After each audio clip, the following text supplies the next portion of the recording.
Assalamualaikum warahmatullahi wabarakatuh. Jumpa lagi di channel Dioseta Story. Apa kabar teman-teman semua? Semoga kalian dalam keadaan sehat selalu, panjang umur, bahagia selalu, dan sukses selalu. Pada kesempatan kali ini, saya akan melanjutkan cerita yang sebelumnya. Cerita yang berjudul Jagat Segoro Demit, Babak ketiga, Bertapa Desa Srawen. Buat teman-teman yang belum mendengarkan episode sebelumnya, alangkah baiknya mendengarkan terlebih dahulu agar mengerti alur ceritanya. Dan buat teman-teman yang baru bergabung di channel ini, silahkan klik dulu tombol subscribe dan tombol loncengnya agar kalian tidak ketinggalan cerita terbaru dari kami. Dan seperti apa kelanjutan kisah ini, kita langsung saja ke ceritanya. Bertapa Desa Srawen.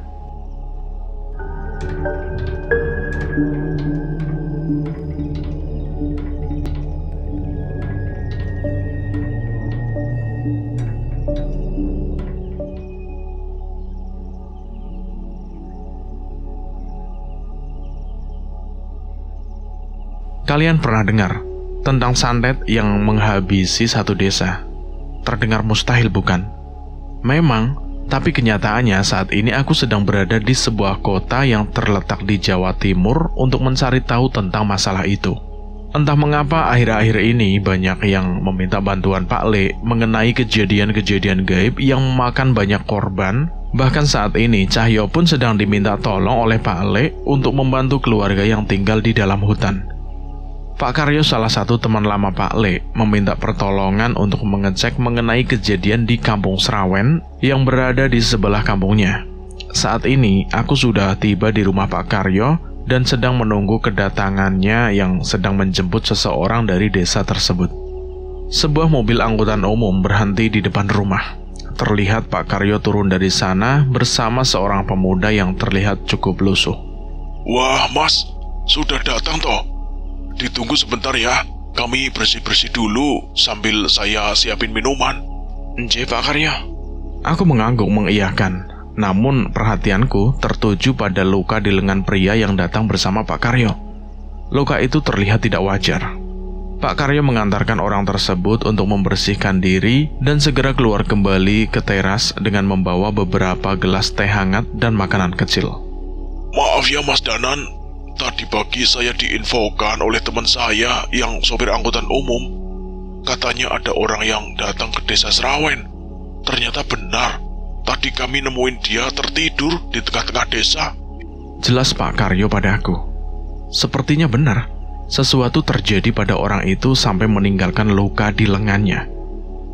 Tak lama menunggu, pemuda itu keluar setelah membersihkan badannya.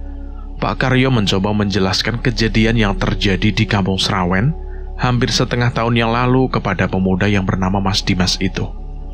Sebenarnya tidak ada yang tahu pasti apa yang terjadi pada Kampung Srawen. Tempat itu termasuk desa kecil yang jarang didatangi orang luar, sehingga apapun yang terjadi di sana jarang ada yang tahu. Sampai suatu ketika, warga yang melewati gerbang ke Kampung Srawen mulai mencium bau yang amat menyengat. Beberapa warga mulai curiga dan menghampiri ke sana, dan ternyata mereka menemukan hal yang mengerikan. Seluruh warga Kampung Srawen sudah tergeletak tak bernyawa di berbagai tempat dengan jasad yang hampir membusuk. Sama sekali tidak ada yang tahu apa penyebabnya. Hasil otopsi tidak menemukan keanehan apapun di jenazah warga. Tapi benar Pak, semalam aku bertemu dengan Bapak dan sempat mengobrol. Mas Dimas berusaha meyakinkan kami soal kejadian semalam, mengenai dirinya yang sempat bertemu dengan ayahnya di desa itu. Bukannya menjawab, Pak Karyo menoleh padaku seolah meminta jawaban atas pertanyaan Mas Dimas. Aku mencoba menjawab dengan kemungkinan yang aku tahu. Mas Dimas, mungkin yang terjadi semalam adalah usaha dari roh ayah Mas Dimas yang ingin menyampaikan sesuatu. Jelasku kepada Mas Dimas. Bila benar, mungkin mengenai adik saya Rumi, Bapak meminta tolong agar saya menyelamatkan Rumi. Ucap Mas Dimas mencoba mengingat kejadian yang dialaminya semalam. Baik Mas, saya akan berusaha mencari tahu tentang adik Mas Dimas. Sebelumnya, boleh saya melihat lengan Mas Dimas? Aku mencoba memeriksa tangannya. Terlihat bekas luka gigitan. Jelas ini bukan luka yang disebabkan oleh hewan atau binatang, melainkan dari jenis siluman yang berbahaya. Segelas air putih yang kubacakan doa yang diajarkan oleh Pak Le, kutuangkan di bekas luka tersebut. Terlihat wajah Mas Dimas berusaha menahan sakit yang perlahan muncul. Satu persatu belatung keluar dari bekas luka di kulitnya. Tapi semua itu hanya sebentar, dan luka ini terlihat segera mengering. Sepertinya Mas Dimas berurusan sama siluman yang cukup berbahaya ya, ucapku pada Mas Dimas. Ketika menyadari kemampuanku, Mas Dimas sudah tidak ragu lagi untuk bercerita. Ia menceritakan mengenai kejadian semalam saat tiba di kampungnya. Saat tiba di kampung Serawen kemarin malam, ia disambut oleh ayahnya dan sempat berbincang-bincang. Walaupun sebenarnya ia sudah merasa aneh dengan tidak melihat adanya warga lain di luar. Saat sudah malam dan tertidur, sesosok pocong membangunkan Mas Dimas dan menyuruhnya pergi. Dan lebih dari itu, di sepanjang jalan dan bangunan di kampung Serawen bergelimpangan jasad pocong yang tidak terhitung jumlahnya. Yang mengerikan setelahnya, siluman berwajah wanita tua dengan ekor dan sisik buaya keluar dari sumur dan menyerangnya. Namun sepertinya Dimas ditolong oleh sosok yang seperti ayahnya ke sebuah gubuk tua di belakang rumah. Di situ ayahnya Dimas meminta tolong untuk menyelamatkan adiknya Rumi yang kemungkinan masih hidup. Setelahnya Mas Dimas dibangunkan oleh Pak Karyo dan tersadar bahwa kampung Serawen sudah menjadi kampung mati. Aku yang mendengar cerita Mas Dimas mencoba mengingat-ingat hal apa saja yang bisa menyebabkan satu desa itu mati mengenaskan. Pak Karyo, bila tidak merepotkan, besok tolong antarkan saya ke sana. Kemungkinan desa Mas Dimas menjadi korban ilmu hitam. Kita coba cari petunjuk, terutama soal adik Mas Dimas itu yang masih ada kemungkinan selamat. Ucapku pada Pak Karyo yang segera sepakat untuk mengantarkan kami besok. Mas Danan, ini rumah saya. Saat datang ke sini, Bapak sempat membuatkan saya kopi dan berbincang-bincang di teras. Cerita Mas Dimas masih dengan raut wajahnya yang sedih tepat di depan rumahnya. Yang kuat ya Mas, saya akan berusaha menyelamatkan adik Mas Dimas. Aku berusaha menguatkan Mas Dimas dan segera mengajak mereka masuk ke dalam. Rumah Mas Dimas terlihat sudah lama tidak ditempati. Namun gelas kopi seperti yang diceritakan Mas Dimas memang masih ada di sana. Ini tempat saya Mas Danan, tempat saya didatangi pocong itu, ucap Mas Dimas sambil membukakan kamarnya. Aku memperhatikan ke seluruh sudut kamar dan sesuai perkataan Mas Dimas, di penglihatanku ada sesosok pocong yang melayang di pojok kamar. Saat ini makhluk yang diceritakan Mas Dimas itu tidak menunjukkan wujudnya kepada Pak Karyo dan Mas Dimas yang ada bersamaku. Mas Dimas punya teman yang namanya Janu? Tanyaku kepada Mas Dimas setelah selesai berkomunikasi dengan makhluk itu. Punya Mas Danan, dia teman baik saya dari kecil, jawab Mas Dimas seperti itu. Begini Mas, pocong yang kemarin mengusir Mas Dimas itu adalah Janu. Dia tidak mau Mas Dimas menjadi korban juga. Aku menceritakan tentang maksud pocong itu. Mendengar itu, wajah sedih Mas Dimas semakin jelas terlihat. Ternyata walau sudah tidak satu alam, orang-orang di desa itu tetap menjaga dirinya. Pak Karyo, yang menguburkan jasad warga di sini siapa? Aku bertanya pada Pak Karyo. Saya menguburkan beberapa jasad, termasuk orang tua Mas Dimas. Sisanya dikuburkan oleh beberapa orang relawan yang bekerja sebagai seniman jalanan di kota ini. Memangnya kenapa toh Mas Danan? Kalau Mas Dimas melihat warga desa berwujud pocong, kemungkinan tali pocong warga yang dikuburkan itu belum dilepas. Yang saya takutkan itu jika ini adalah kesengajaan, Pak. Wah, yang benar Mas. Mereka memang relawan yang datang saat melihat kejadian ini. Saya kira karena mereka itu memang mengharapkan uang imbalan, tidak lebih. Pak Karyo mulai merasa panik. Hanya kemungkinan, Pak. Mungkin setelah ini kita coba cari orangnya. Dan apabila memang kelalaian, besok kita minta mereka membantu lagi untuk membukakan tali pocong dari jasad yang mereka kuburkan. Sebenarnya bukan hanya itu informasi yang disampaikan oleh hantu teman Mas Dimas ini. Ia juga menceritakan mengenai sesuatu yang ada di sumur desa yang mengakibatkan ini semua terjadi. Suara alunan musik terdengar di tengah hiruk-pikuk lalu lintas di pinggir jalan. Terlihat beberapa pria sedang menari sesuai alunan nada itu dengan sebuah kardus yang berisi recehan beberapa di depannya. Itu Mas Dimas, kemarin mereka yang membantu menguburkan jasad di Kampung Srawen. Kami segera menghampiri mereka untuk menanyakan perihal hal tadi. Menyadari keberadaan Pak Karyo, mereka menghentikan tariannya dan segera menyambut kami. Pak Karyo, sampai jauh-jauh ke sini toh Pak? Ada yang bisa kami bantu Pak? Tanya salah seorang pemuda yang masih mengenakan kostum penarinya. Kami menceritakan soal kejadian yang dialami Mas Dimas dan dugaan mengenai tali pocong yang kemungkinan tidak dilepas. Para penari itu saling menatap, seolah menyetujui sesuatu. Begini Pak Karyo, saat menguburkan jasad itu, kami sudah melepaskan tali yang terikat sesuai dengan prosedur pemakaman. Namun memang kami merasa ada yang aneh, karena ada ikatan lain dari belakang berwarna hitam di beberapa jasad. Jelas mereka kepada Pak Karyo. Mendengar penjelasan mereka, kami jadi semakin bingung.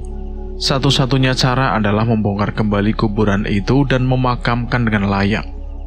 Begini saja Mas, bagaimana kalau besok Mas bantu kita ke kuburan, menunjukkan kuburan mana yang ada keanehan, biar kita kuburkan kembali dengan layak.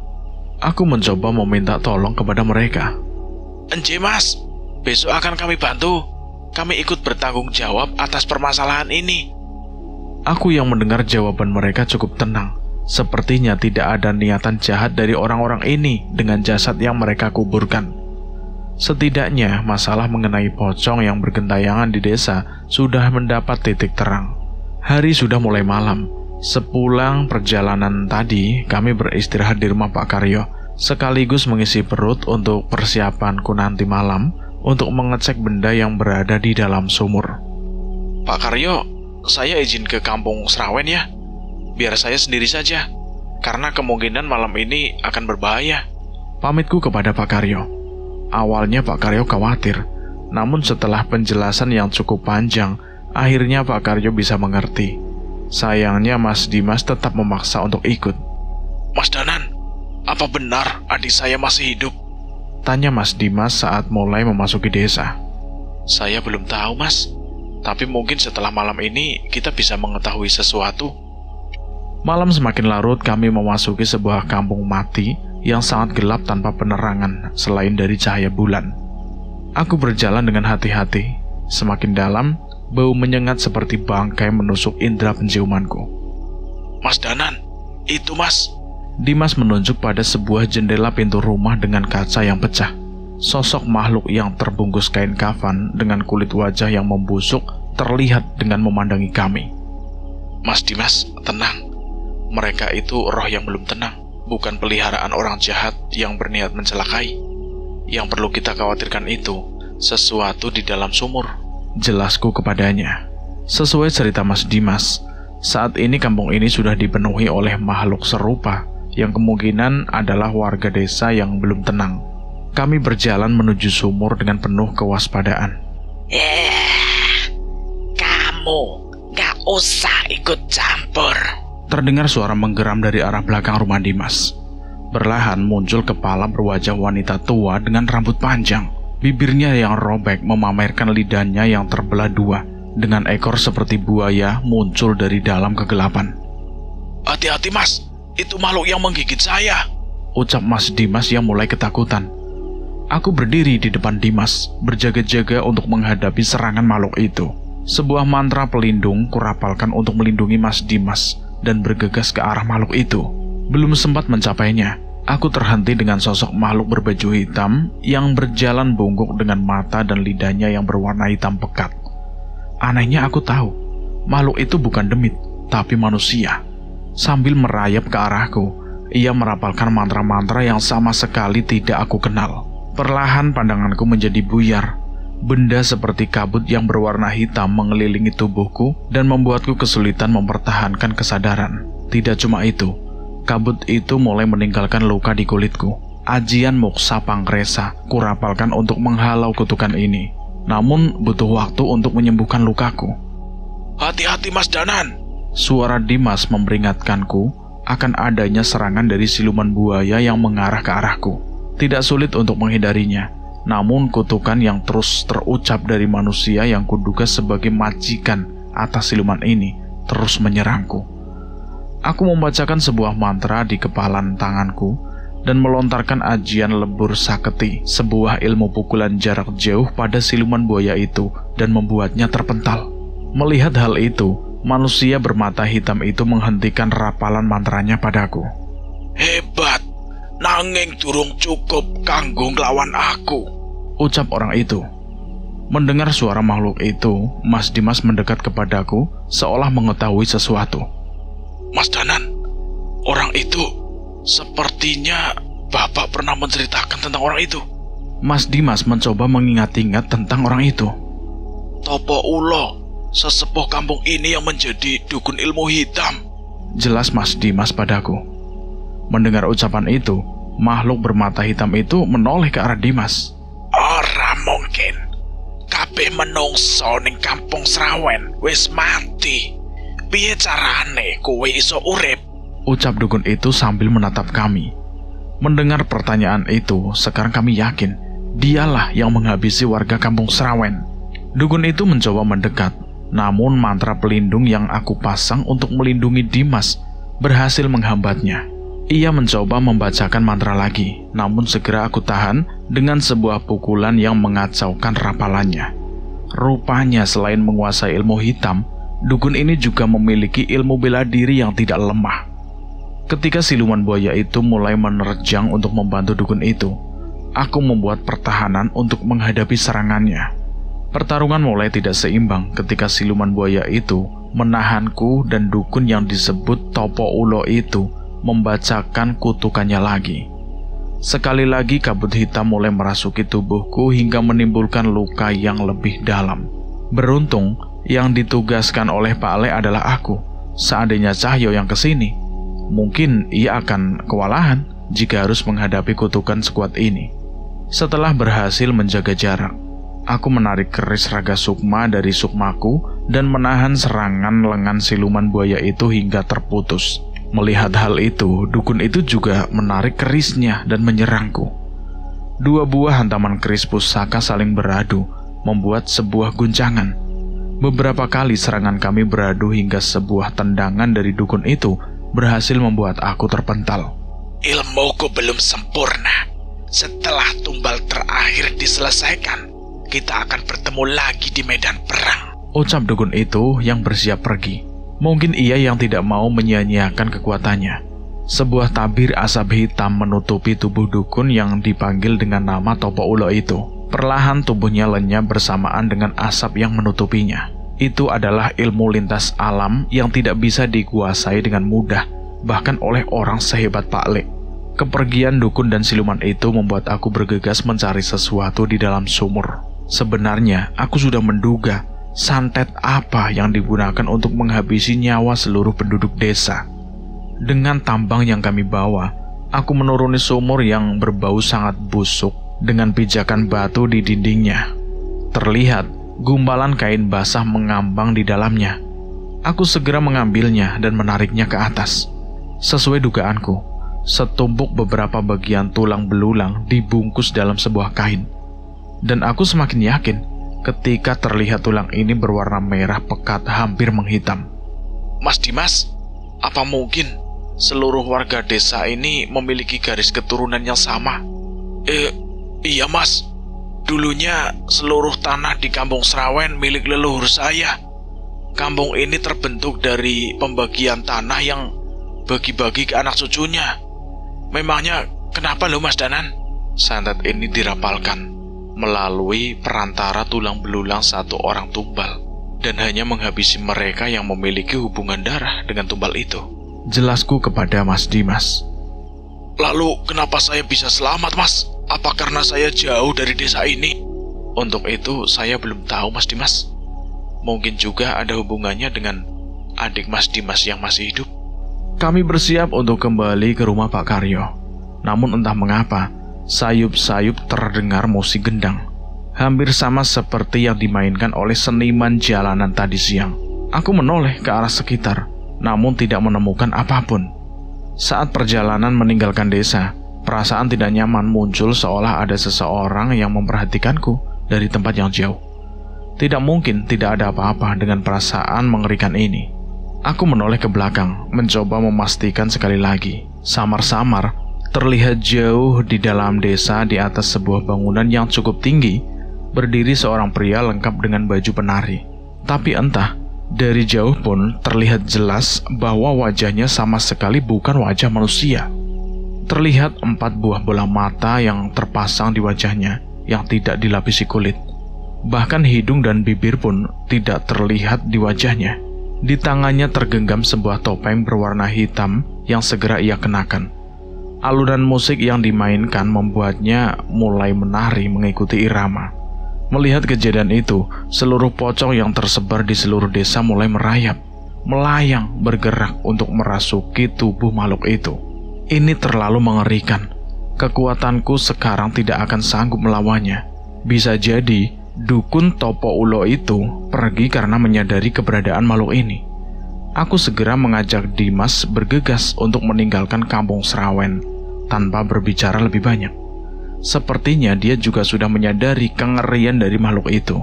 Dalam perjalanan pulang, samar-samar aku teringat cerita tentang masa kecil Cahyo saat ditolong oleh Pak Le dari kejaran sosok makhluk yang juga bertopeng hitam. Dan cerita ini sampai di sini. Kami akan melanjutkan ceritanya lagi di babak berikutnya. Dukun Lereng Lawu, Vet Radio Tengah Malam. Terima kasih buat teman-teman yang sudah mendengarkan cerita ini. Semoga kalian dalam keadaan sehat selalu, panjang umur, bahagia selalu, dan sukses selalu.